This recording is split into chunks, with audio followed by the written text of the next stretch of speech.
Destiny 2, The Man They Call Cayde. Book 1, Deal. All joking aside, maybe I've made mistakes, maybe some more recently than others. Hard to believe, I know, but maybe it's true, maybe. Here's the thing about mistakes, you learn from them. Again, this is assuming the theoretical concept of me having made some mistakes is true. So, yeah, maybe that's what I'm doing. Trying to learn from these very hypothetical slip-ups. Turning inward, they call it. They being Ikora. Eris calls it something different. Eris calls it a lot of things something different. I miss that girl. But here I am stalling, buying time. This ain't easy for me. Thought it would be easy. Or at least easier than this. Thought a lot of things would be easier. Hell, thought a lot of things about a lot of things. But maybe that's what makes me the person I am. Maybe any of us, part of humanity, all our big thoughts and big plans, hopes and dreams and all that squishy nonsense. Okay, fine.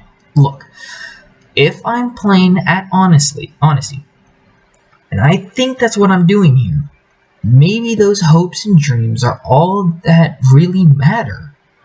Just not losing sight of them is the hard part. Life is full of those little distractions that fudge the edges. Make those hopes and dreams a little blurrier. That's the power of maybes, I suppose. The temptation of playing both ends against the middle. Maybes provide wiggle room. And I like my edges fudgy. And I loves me some wiggle room. But if I'm gonna stay true to this whole rambling Dear Diary, how you doing business, guess what I'm saying is, maybe I'm sick of maybes. And if I'm a straight shooter, and I'm nothing if not, then I gotta shoot straight, even when there ain't a gun in my hand. So let's keep this between you and me, okay? Here's the deal. My name is Cayde, and this is my story. Book 2, Call. Now, to be clear, yeah, the plan is to tell it like it is, but don't expect every little detail to play out. I'm gonna hit the important stuff, sure, but what I'm really after here is a sense of me. Because once you understand me, you just might understand where I'm coming from, why I do the things I do, and why I've done the things I've done. So read between the lines if you have to, but end of the day, everything that matters should be really apparent. If not, you're not paying attention. So here goes. Us exos are haunted. Sounds ominous, I know, and maybe a bit of a stretch. But really it's the best word, kinda sets the stage in a way the raw facts don't. See, Guardians have all got past lives. But unless you return with any definitive proof on your person or in proximity, I'm looking at you, Bray, that past life or lives was or were wiped clean, gone, reborn in the light, and all you become is what you become. Exos, though? We've got ghosts in our machines, not a capital G. Open doors and things. Ghosts, like fragments of, pieces of something that could be memory. Whatever it is, it's enough to give us a starting point, to maybe, possibly imagine who we were before we became who we are. And then there's the dreams. But I ain't touching that with a 10-foot arc staff. Me, I'm one of the lucky few. The fudgy flashes of that old exo life weren't all I had to hang on. You see, the me that was in my life before my trusty capital G ghost found me, kept journals like mementos, fragments of my prior life that give me a baseline of who I was. The journals are personal, and I keep personal close to the chest. I've shared a few pages, sure, but only with the right-minded types who could find a little value in seeing the man behind the myth. Yeah, myth, I said it. Who are we kidding? You've heard of me. Who hasn't? Point is, I don't make a show of personal business. First, because it's my fuel to burn. Second, because Big Blue ain't a fan of his guardians poking around what they used to be. Something about duty, rules, not losing sight of why we were chosen. But more than any of that, most of us chosen ones don't have the luxury of a past, so rubbing it in doesn't seem right. Look, all I know is when I rejoined the land of the living, the pre-light version of me was kind enough to lend a guiding hand. I took that hand, gave it a high five, and followed his example as best as I could. All this time later, I may not know my true purpose. I leave the big-ticket existential questions to the warlocks. But I know this. My calling is to do good. Maybe not always to be good, but to do good. There's a difference. And I don't always go about it in a manner that fits the textbook definitions of hero or team player. I'm looking at you, Big Blue. Just, I might dance to my own tune, but we're all in the same hoedown. Or something like that. Book 3. First Stake. Made a deal with myself long ago. If people needed help and I could do the helping, I would. So I do. Yeah, when that helps returns a bit of loot or goodwill my way, all the better. But there's never been a cache I've robbed or a stash I hid that didn't offer something to those in need. Not many people know that. Fine by me. I don't like to brag. True, I never wanted the Vanguard's life, but that's not because I didn't see its value. Just that its value fit others better than me. Besides, if you can do what I can do, hell, if you would even try, come on, it's me. The places I've been, the trouble I've seen, caused, whatever. Was it time Shiro, Andal, the crew, and me would do more good doing bad than the mightiest Titan ever dreamed? The trails we blazed, the supplies we recovered, pilfered, filched, scammed, stole, found, uncovered, looted. We weren't the only ones. But the world outside the city got a whole lot bigger thanks to us. Yeah, sure, I don't get out as much, but I'm fixing to change that. Zavala won't like it, never does. Ikora will try to convince me otherwise, always does. But we've seen how precious our light is, how fleeting. Gotta use it while we got it. Do good, be good. Push the limits. Take back what's ours. That was my first bet. All in. Day one, I bet on myself. I saw the edge of those dark ages. You've heard the stories. If not, look them up. Scary stuff. Real eye-opener. I've seen the city grow and fall and grow again. Stronger. I've seen the best of us and the worst. And I'll fight to ensure we stick around long enough to see that best turn to better and that worst fade to memory. So yeah, I'm a loudmouth and a braggart, and I'm quick with a blade, fast on the draw. And if you need it found, fought, killed, saved, or stashed for safekeeping, you can do better. But in the end, I'm only good because he was good. I like to think I learned that from myself, that the notes left by me, the me that was before me, set the stage. That 5 figured back in those dark days, that 6 might not turn out all that nice and end up a 7. So that the former me wrote me a roadmap to the version of him, or me, that would be better man. So whatever hand I was dealt, when the bet was placed and it was time to call, no matter what, I had an ace and a queen on my sleeve, meaning I couldn't lose, meaning the better man would always win. Book 4. Fold. Ever heard of Andal Brask? You should have. One of the old heroes. Before Black Gardens and Hive Gods and that cabal-shaped mess we just cleaned up. Yeah, he was something. Hunter part of the Vanguard before yours truly. More importantly, he was my friend. A brother even. Enwell and I used to run with one heck of a crew. This was before he got himself roped into fire teaming up with the top brass. Oh, we were legendary. Ran scouting parties looking for survivors to lead back city side. Mapped lost sites where old tech or supplies might still be worth salvaging. Haunted plenty, and plenty have fallen. Never an easy task, especially in those early days. By early days, I mean my early days. A lot of Guardians, been around longer than me, but even my newborn new life. The city had a lot of growing up to do, and us Guardians had a hell of a lot to learn. Trouble is, we only ever seemed to learn the hard way. The Red War. That time Crota woke up cranky and slapped around more Guardians than I can count. Twilight Gap. And all the bad things that have happened before my time. Iron Lords and their tussle with Siva, Six Fronts. And those are just the headline grabbers. So many lessons learned, so many lives lost.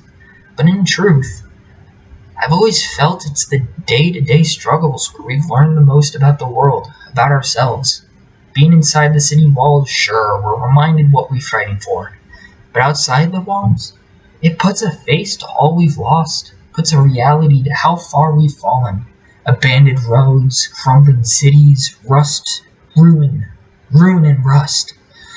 But if the city gives us reason to fight for the now, those old dead places always give me hope for the tomorrow. Rusted, broken skeletons or not, if you squint, you can see all we were and all we can be. That's why when Andal left the road and joined the Vanguard, me and the crew hoped he would get the others, Osiris, Zavala, even the Speaker, to see what we saw. The city was a refuge, yeah? But if we hid too long, let all we'd lost get picked apart by pirates and warmongers, we'd lose our humanity. Just like we lost Andal. Book 5. Flop. I play nice with the Vanguard now, but it wasn't always that way. Not that we were enemies, we just tended to see things through a different lens. But Andal, playing nice was his forte. He was always more, I think, diplomatic is the word.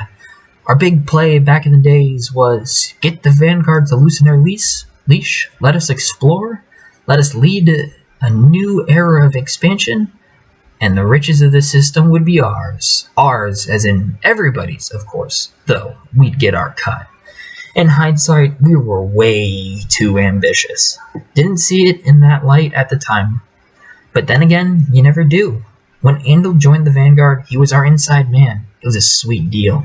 He would drop intel on new stashes or fallen movements, and Shiro and I would jump the gun, hit him first, claim what we could, deliver the rest of the city. Maybe we skimmed a little off the top, nothing excessive, just a finder's fee. Probably shouldn't be putting all this out there for anyone to judge, but what's the statute of limitations on misspent youth? Whatever, long time ago. But it speaks to what I'm getting at. I've always tried to do right, even if I occasionally got sidetracked. Andal joining the Vanguard was a gift in some ways, a bummer in others. More importantly, he'd made a deal, given his word to me and to himself when he took the dare. I won, he lost. So he left the road, joined the bigwigs up in the Vanguard, and he reminded me of a lesson I've always known, but every now and then would forget. You give your word, you keep it. But the longer Andal was up in that tower, caged, my word, never his, the more he saw things the Vanguard way. Looking back, he was only ever doing the right thing, seeing him change and in truth, grow as a guardian and as a person. I never admitted this, but I thought less of him. My best friend, my closest ally, all because he stuck to his word, accepted the dare, and even when he came up on the bad end, he never wavered from doing exactly what he'd said he'd do. He joined the damn Vanguard, leave me and Shiro to have all the fun. I thought he was a sucker. Turns out, the only sucker was me. Book 6. Raise. In case you can't tell, I ain't the best storyteller. I can be, boy howdy can I rip a yarn. Don't believe me? Ask Cece. Don't believe him? Ask the Colonel. Those two have heard things you wouldn't believe. Just that this, what I'm doing here, the whole based on a true story thing, I can feel myself trying to talk around what I want to say, fill it with the old poop and circumstance. I'm trying, though, fighting my better angels to get what I need to say. And what I need to say starts with Andal. Andal and the dare, my dare, our dare, the hunter's dare. It's a stupid thing, but it's an honor thing, and it cost me my friend. Cost me my friend. But before the dare we had Taniks. Hell, after the dare we had Taniks. After my dare we had Taniks. Always comes back to Taniks, don't it? For the uninitiated, Tanix is a fallen mercenary with no house, but the house that pays him. Most fallen won't deal with him, but when a captain or an archon or a Kel needs something done and their crew ain't cutting it, or when they want a job done real hush-hush, they call Tanix. Back in the day, me, Shiro, Andal, and a few others got on radars we rather stay off of. The fallen houses put out bounties, a lot of glimmer on our heads, a lot of ether. Tanix took the gig.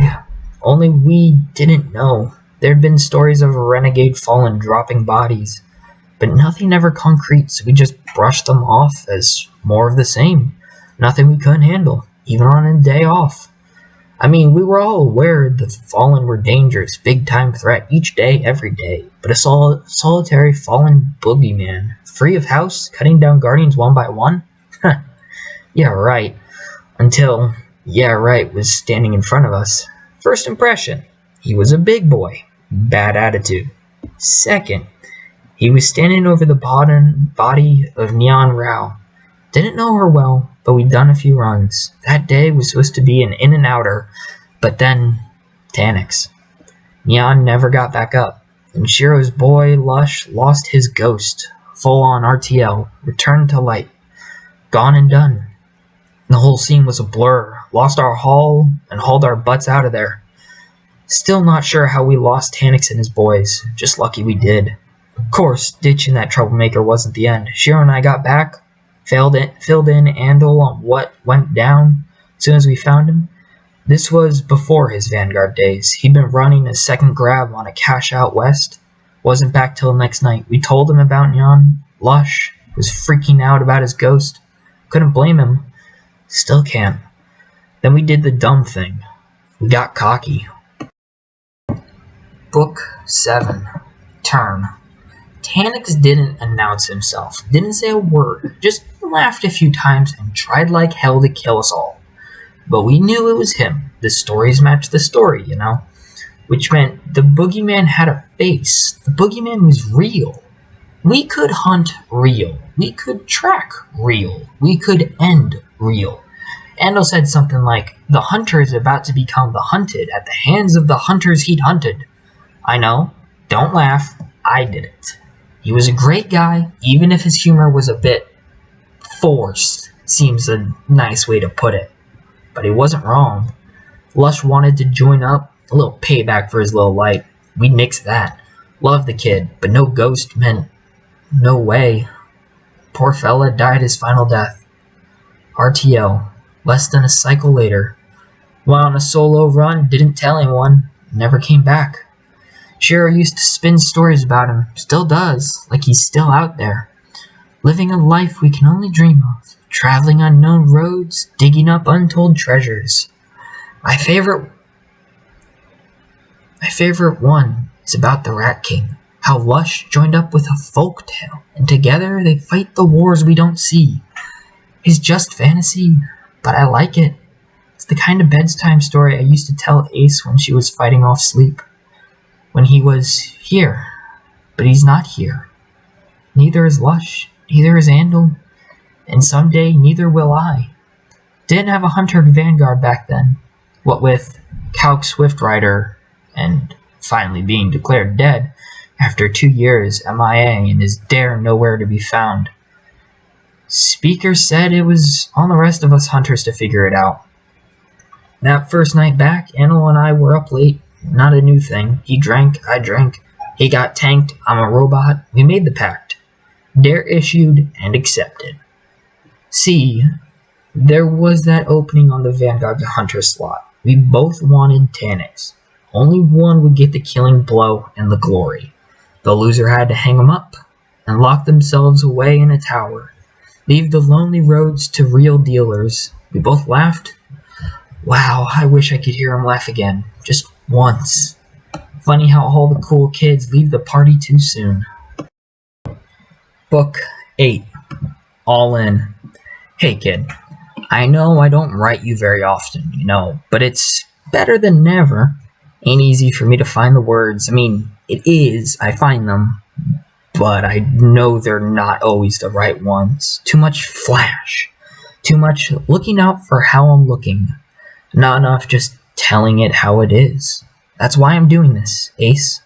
That's why you and me are having these words. Easier to say them than scrawl them. This way, now that I'm doing it, it feels more honest. If I'm being... it feels more true. Thing is, I'm sorry, it's like this, but I can only talk to you in my mind, in my heart.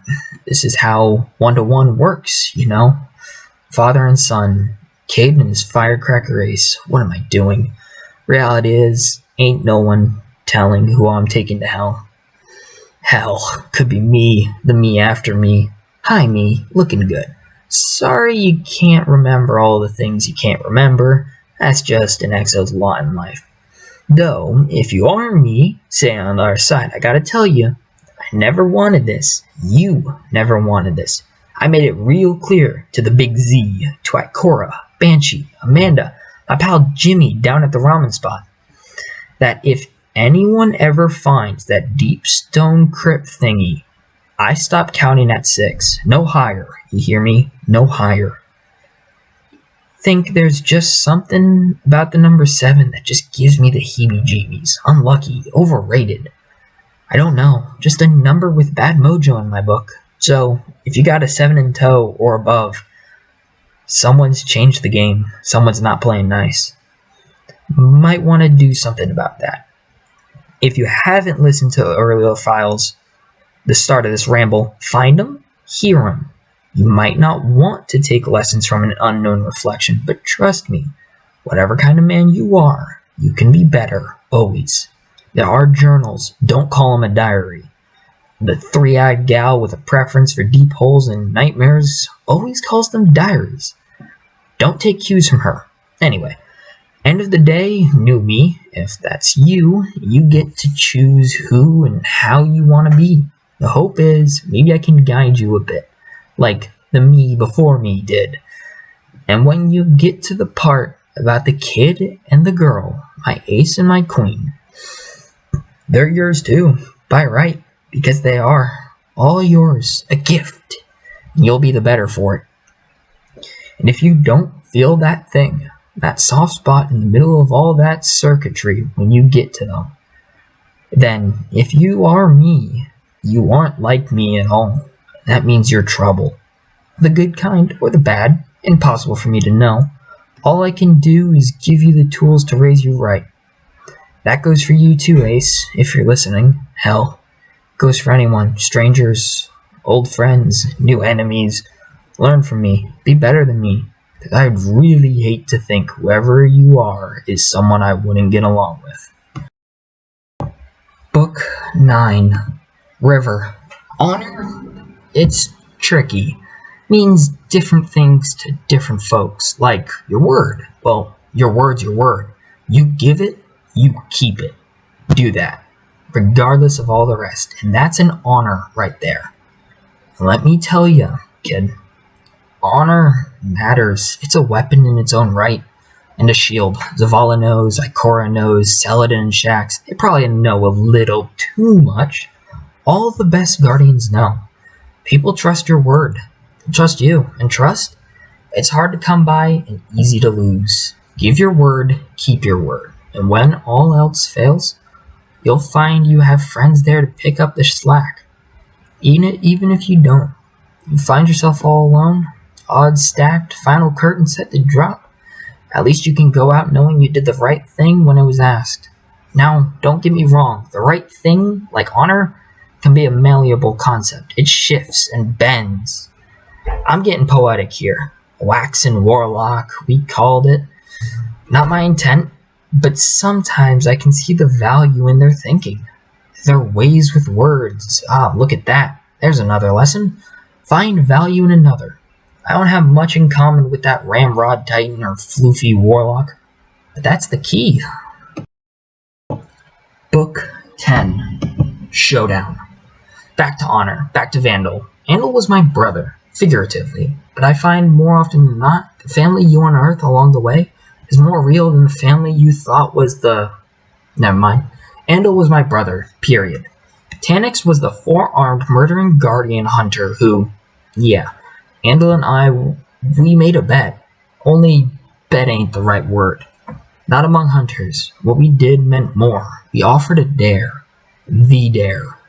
I to him, him to me. Kill Tannix or get chained to the vanguard duty. Hunt the hunter. Come out on top. Or wear a leash. This was our honor, our word. The hunter dare dates back to nobody knows when. There are all kinds of stories about the first dare, but there's no way to discern the truth of a thing done who knows when by who knows whom. It was the first dare. That time a hunter... Oh, mind you, this was way before anyone even imagined calling themselves hunters or titans or warlocks. This was Risen days. The Chosen weren't organized back then, no code, and didn't get it, no matter how much their ghost talked off their ears. Back when the first ones got their spark lit, they were just as likely to be a self-involved tyrant as a decent human being. Ask me to tell you about the warlords sometimes. A bunch of newly res tough guys misusing the light like a bunch of ignoramuses. Ignorami? Regardless, not a fan. But who is? Am I rambling? Anyways, that first challenge of honor between those who'd one day call themselves hunters, was it the Tuvel Valley Jump or Shade Runner's Sprint, the Moonlight Draw, Kuba Sewell's Last Stand, the Great Scourge Hunt, the Lesser Scourge Hunt? No one knows. I sure as heck don't. But which was first don't matter. They were all first. They were all the dare to set the table and inspire other dares. What matters is, once a dare was offered, if it was taken, it was took. It was on you. It was in you. Not metaphysically. I'm not talking warlock hocus pocus. I'm talking honor. Accepting a dare is giving your word. So, Anvil and I, we offered, accepted, and doomed ourselves because we didn't take into account the depths of my arrogance. It seems my arrogance is where it always falls apart. Book 11. Winner Take All. Tannix was a pain. Turns out that wasn't the real problem, though it was high on the list at that time. The real problem, the freak's still a pain. He ain't no guardian, but the dude's been dead, and not more times than I can track. Died twice by my hand, alone. Second time I even looked to deliver some insurance, but he was hauled off by his goons before I could add more lead to the collection. I deposited in his chest and neck and gun and head. But that second time don't matter. I mean, it does, sure, but the important bit here is our first go-round. When Anvil and I made our bet, that wasn't a bet, but really a dare. The dare. We were eager and ready to track Tannix and hit him with some payback. I had the good luck of finding Tannix first. Had the good luck to kill him, too. So I thought. So we all thought. What followed was a party. Osiris even showed up. He and the speaker had sent Saint 14 after Tannix as well.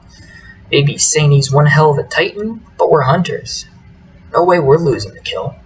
Looking back, I wish maybe we had. Handel kept his word, joined the vanguard. I tried to talk him out of it. We'd made the dare in a compromised state.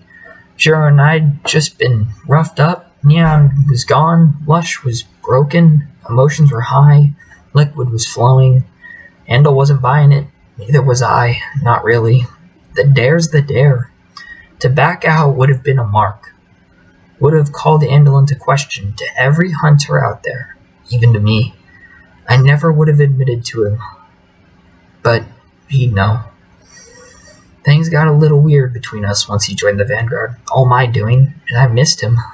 Didn't like seeing one of the best rule breakers and world walkers anyone had ever seen, bogged down with the bureaucrats. But the weirdness passed. Brothers don't stay mad at brothers. That's just the way it is. As we settled into the new norm, the good times started to roll. They kept on rolling too. For a while, anyway. Book 12. Bluff. I don't play well with losses. I just don't. It's something I tend to avoid actively. It's weird, but that's where my queen comes in. And before you make a reef joke or mention that witch and her witches or mopey little brother, don't. My queen is not that queen. My queen is love. My queen is my heart. My queen is hard to explain. She is my memory of love. My understanding of it only exists through her. But she's not here. She's long gone. So I cling to the feeling I get when I'm imagining her. And when I do, I am oh so content. But it's a struggle. We lose so much in this life, any life, all lives really. But this life, this last safe city, end of all things kind of life, even when we win, it seems like all we do is lose. Scratch that. I don't believe that. If there's one thing I'm not, it's a defeatist. I mean, I definitely defeat. One might even say defeating things is my job. One of my jobs. One of many jobs. But not my job is pessimism. Just not my thing. I'm a high-octane optimist. Nothing but hugs. Mostly. Not always. Always gets annoying. But mostly. I'm the life of the party. Not that you could tell from all this woe is me soul bearing I've been laying on thick for, 11 entries now? 10? In fact, at this point, if you're still listening, you're braver soul than I am. But where was it? Oh yeah. Optimism. I'm full of it. Amongst other things, if certain unnamed individuals are to be believed. But yeah, each new day we're here is one heck of a reward. Heck of a win. And we should own that, enjoy it, embrace it, but never take it for granted. Had a warlock friend who used to say it, take it for granted, like The Rock, Granite. Smartest guy I ever known. But maybe he wasn't, for granted. Almost as dumb as his catchphrases. Come on, Cayde, stay on target. Each new day, hell of a thing. Embrace it, enjoy it, but never forget it's a hard life. And when friends fall, when brothers fade, when you're queen, when we lose things that matter, well, a lot of people can use that. Own it. That pain, that loss, they find a way to motivate, to celebrate. For all my charms, seeing the good and the gone ain't one of them. My queen helps me through that because I believe she was something special. She was good. She had to be. And I do so damn much. When the others I've lost along the way start to weigh me down, I think of her, and she just overwrites everything else. That's how strong her pull is. That's how big the hole she left is. Massive. It devours. She swallows all other bad things. Not sure it's healthy, the way I deal with loss, but it's my way. It's what works for me. It makes me happy. Thinking of her makes me happy. And the losses fades away. Book 13. Bad Beat. Been trying hard to give you a sense of what matters to me, but also to find a way to talk about the things that scare me. Thing, really. Singular. And that thing is loss, losing. I'm a poor loser, I admit it. I run from it, full speed. Others don't. Others accept it. But everything I said about my queen is true. She is my shield. She's also a lie. I don't know when I made her up, or better, I don't know when I decided to believe in a life I don't know, can never truly own. Was it during this life? Was it my rebirth as a guardian? Or the void of everything I was before? What drove me to invent comfort? Possible, even likely, but I'm not sure. I do have flashes of memory of the life I had before I was a guardian, but that's all they are, flashes. Quick flickers of people and places in my dreams, or in that space between a bullet and getting rezzed. I see a woman there, she's all I've ever known, of a life long since gone. I feel love for her. Is that love a memory, or am I simply loving the memory? I've convinced myself of the former. I've concocted a truth to make myself whole. The kid, the woman, I do not know them. They are not real, but I wish I did. I wish they were. They're just the two best cards I could find to keep up my sleeve. When the odds were stacked against me, I made them real in my mind and in my heart. I fell in love with the idea of them, and I crafted a truth that allowed me to feel. In truth, it was selfish. When I came back to, for the first time, I felt so alone, broken. My ghost tried to comfort me, but this life felt hollow, so I ran. But the flashes, like daydreams, they promised something more, something other than suffering and war, so I clung to them, and I built my truth. And it made me a better man. Some would dispute that fact. Some would say, a good man who lies to himself is good only because he hides from the truth. But I disagree. I think in this world, you need to find what is best in you and cling to it. That's all I did. I found what moved me and I fought for it. Without Ace, without my queen to listen to me, to hear me, to see me, there's no telling who I would have become. But I know, and I know there's a chance it wouldn't have been very nice. So that's what I am here offering to you, a chance. Look at my life. Look at the things I've said, the things I've done. See how the promise of a simpler life, true, pure love, even if it was all just a game, see how it drove me, directed me. Now, go find your own. I know this confession isn't as clean as you may like it, but then again, it's not a confession. It's a warning. Find the path to your best self and walk it, because the alternative is a lonely road. Don't you ever forget it. Otherwise, I may just have to come back and kick your ass. See you later, pal. Cayde 6. Thank you for listening. This has been Destiny 2 lore book, The Man They Called Cayde, a collection of Cayde's memoirs over his time as a Guardian. Have a good rest of your day.